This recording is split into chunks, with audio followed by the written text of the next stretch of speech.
اللہ تبارک و تعالیٰ کی شریعت میں ایک اور بات ہے. نبی اکرم صلی اللہ علیہ وسلم کی شریعت میں اس انسان کو بھی زندہ رہنے کا کوئی حق نہیں. کس کا؟ مدینہ شریف میں ایک آدمی نے چوری کی.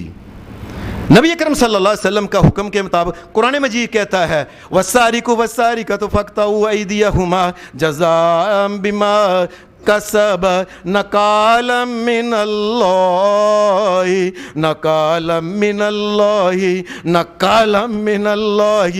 لوگو اگر کوئی چور اور چوری کرتا ہے اور چوری ثابت ہو جاتی ہے اور جو چوری کی معیار بیان کی ہوئی ہے کہ اتنا اگر چوری ہے اس سے تھوڑی ہو تو پھر یہ سزا نہیں دینی. اگر اس معیار کے حد میں پہنچ جائے تو پھر اس کا ہاتھ جو ہے یہ کاٹ جو.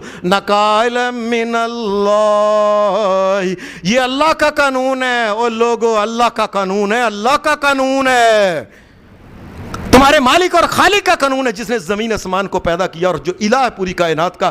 اور تم اس کا قانون چھڑ کے جی چور نے چوری کی تھی 6 مہینے قید. اور یہ کس کا قانون ہے؟ اس کے ذریعے امن آئے گا. امن اگر آئے گا تو وہ امن والے دین, وہ امن والے کائنات کے مالک نے جو جو احکامات دیے ہیں امن والے ان کے ذریعے. اور دنیا میں سب سے عظیم امن والے انسان محمد الرسول اللہ کی ہدایات کے مطابق آئے. آپ نے فرمایا اس کا ہاتھ کاٹو. اس آدمی نے کیا, ایک ہاتھ کٹا ہوا تھا, اس نے کچھ دیر بعد پھر ایک چوری کر لی. دوسرا ہاتھ اس کا ہاتھ تھا, اس نے کچھ چوری پکڑا گیا, ثابت ہو گیا, فرمایا دوسرا ہاتھ اس کا کاٹو. پھر ایسا ہوا کہ اس نے پھر چوری کر لی, کسی دن کوئی چیز پکڑی اور لے کے وہ نکل گیا. فرمایا اس کا پاؤں کاٹو, اس کا بایاں پاؤں پھر کاٹا گیا.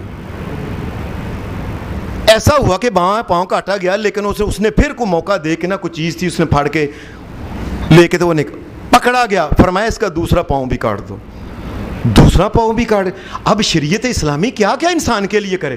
ایک انسان کو شرم حیا اگر آتی نہیں, ایک انسان اللہ سے اگر ڈرتا ہی نہیں ہے, شریعت اسلامی کے لیے کیا ہے؟ وہ کیا دوسروں کا مال جان اور عزت کو برباد تباہ کر دے. اس نے 5ویں مرتبہ چوری کی, حدیث میں آتا ہے سنن ابی داود کے اندر. اب پتہ نہیں اس نے کس طریقے سے زمین کے اوپر رینگ کے کسی کا مال پکڑا, وہ چوری کر کے جا رہا تھا رینگ.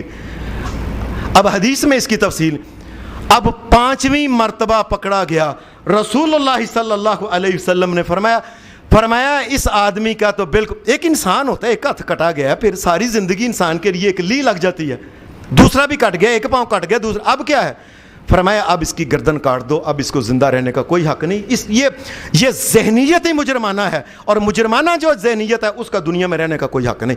اتنا سمجھانے کے باوجود اس کو یہ کہا ہے اور صدقہ لے لے, زکوٰۃ لے لے, خیرات لے لے, مانگنا نہ, تیری عزت نفس ہے, جا کے وہاں سے لے, روزینہ لے, وہاں سے روزانہ وظیفہ لے. یہ کیا مطلب ہے؟ چور چوری سے چھوڑ دے, مال جہاں مسلمانوں کا مال محفوظ نہیں ہے. فرمایا آپ اس کی گردن کاٹ دو. اور اللہ کے رسول صلی اللہ علیہ وسلم کے حکم مطابق پھر اس آدمی کے, ایک آدمی عادی چور ہے, اس کی سزا یہی ہے, اس کی گردن کاٹ دی جائے بس. بار بار اس کے ساتھ مذاق ہی ہے کہ ایک گر, اور وہ اس بات کو سمجھتا نہیں کچھ نہیں کہ میرا ہاتھ کٹ گیا, دوسرا کٹ گیا, ایک پاؤں دوسرا کٹ گیا ہے. شریعت پھر ایک اور انسان کو کہتی ہے کہ اس کو دنیا میں زندہ رہنے کا کوئی حق نہیں. وہ کیا ہے؟ وہ آدمی ہے. نبی اکرم صلی اللہ علیہ وسلم نے فرمایا حدیث کے اندر لا یحل لامرئ مسلم, کسی مسلمان لا یحل دم مسلم, کسی مسلمان کا خون کرنا جائز نہیں سوائے چند چیزوں کے. ان میں سے ایک ہے السیب الزانی. فرمایا شادی شدہ ہو کے پھر زنا کرتا ہے لوگوں کی بچیوں کے ساتھ, لوگوں کی عورتوں کے ساتھ. ایک آدمی کو اللہ تبارک و تعالیٰ نے, اور دنیا کی ساری عورتیں یاد رکھیں اللہ کی قسم ایک جیسی اللہ نے بنائی ہوئی. پھر یہ ہے کہ کسی کو یہی فرق ہے, کوئی رنگ کالا چٹا گورا ہو گیا, کسی کو ناک ماس ادھر بوتا لگ گیا, کوئی ادھر بوتا لگ گیا, کوئی ادھر, کوئی ماس ہی تھوڑی بہتی بوٹی زیادہ کٹ کم لگی ہے, باقی یہ زیادہ لگ گیا تو پھینا ہو گیا, پتلا لگ گیا تو پتلا ہو گیا. یہ باقی ساری دنیا کی عورتیں ایک جیسی ہوتی ہیں. یہ میں نہیں کہتا, یہ محمد رسول اللہ صلی اللہ علیہ وسلم نے فرمایا اگر کوئی انسان کوئی سی عورت کو دیکھتا ہے تو اس کی طبیعت خراب ہوتی ہے, گھر میں جائے. آپ نے فرمایا وہ گھر والی بھی عورت ویسی ہے جیسے وہ ہے. ایک انسان جو ہے شادی ہو گئی, اس کی اپنے گھر میں جب بھینس ہے تو دوسرے کی بھینس کا دودھ کیوں پیتا ہے؟ اپنے گھر میں جب اس نے وہ نالی لگی ہوئی ہے, ٹوٹی لگی ہوئی ہے, پانی لگا ہوا ہے, موٹر لگی ہوئی ہے, ڈونکی پمپ لگا ہوا ہے, کس وجہ سے جا کے لوگوں کی ٹوٹیاں کھول کھول کے ان کے پانی پیتا ہے؟